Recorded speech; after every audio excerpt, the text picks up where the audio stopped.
Hello and welcome to another exciting episode of the Super Breakdown. Today we're going to be looking at the GAT-X105 Strike Gundam, piloted by Kira Yamato. As you may be able to tell, I have lost my voice, but we will not stop that from letting us cover one of the more intriguing Gundams in Gundam Versus.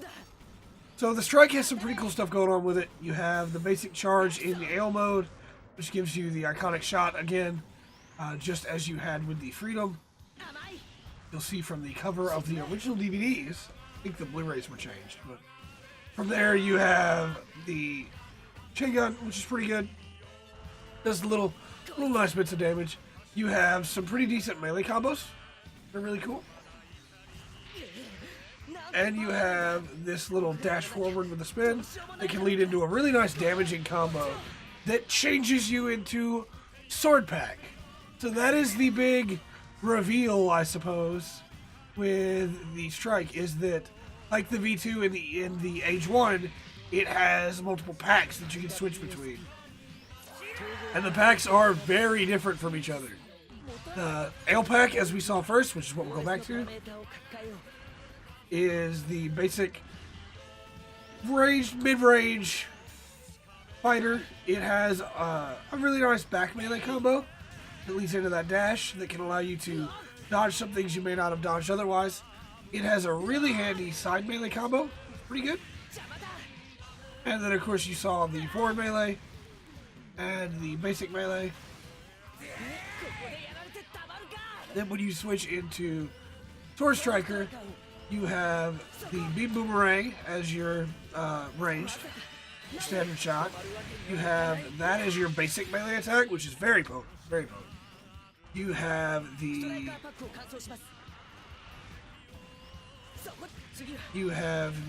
chain gun, and you have the, I love that melee combo, I do it far more than I should. You have back melee, which is the draw in that the Perfect Strike has. You have forward melee, which is this nice little dive forward, which is pretty good. And then of course that basic. We're going to go ahead and show off the burst now. Because if we go straight to Launcher Strike, we may not have the chance. Burst is really cool because it goes through all the options. And if you can fully complete the burst, if you get every hit of the combo, then you land in IWSP mode that will show in the next round. Also, when Kira gets low health, you can hear him breathing, which is kind of cool. I like that. In the second round, I'll show off Launcher Strike and the IWSP pack, because there's a lot to unpack for the Strike Gundam. However, as we start the second round, we of course have to ask, should you use the Strike? It's a 300 cost, which means it's relatively cheap to use in case you die, and you are literally spoiled for choice when it comes to what you can do with the Strike. Between all four packs, there are so many options. So now we'll show off the Launcher Pack, and this is my favorite of the packs, honestly. You have your basic chain gun again. You have your beam shot. If you charge it, you get the Garobi. Now the basic version of the Garobi cannot be curved. If you charge the Garobi with, or if you charge with the chain gun, then you get chain gun and missile spam. If you charge with melee, you get the beam gun and missile spam. So it's got some interesting stuff there.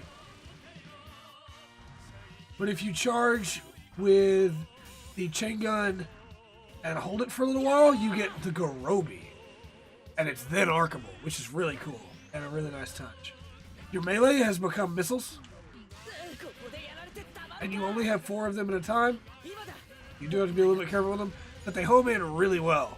So you have no real melee options with this Strike. If you want melee, you have some other options for them. Your Striker, which we didn't talk about last time, is just a shooting Striker. There is no variable Striker or ISWP Striker, although that would be really cool.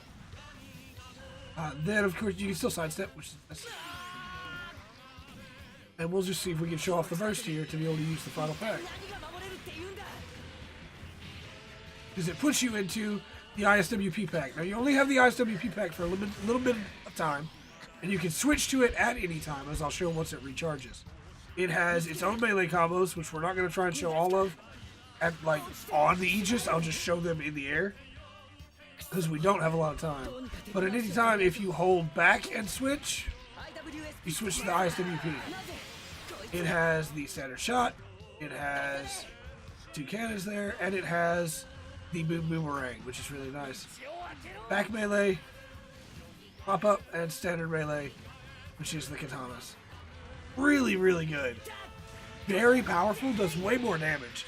But again, you only have it for a very small amount of time, so you have to be careful with it. I found a lot of appreciation for the Sword Striker pack, and even the Ale pack has some really interesting options. Where the strike really shines is in mid to short range, because of all the various things it can do there. But because of the packs, you can use it at long range as well. If you pair it with a striker like the O or the Masala, something that can stun your opponent for you, since it doesn't really have a stun other than the pull with the Sword Striker or the boomerang with the ISWP, then you would really be able to capitalize on all the options that it has.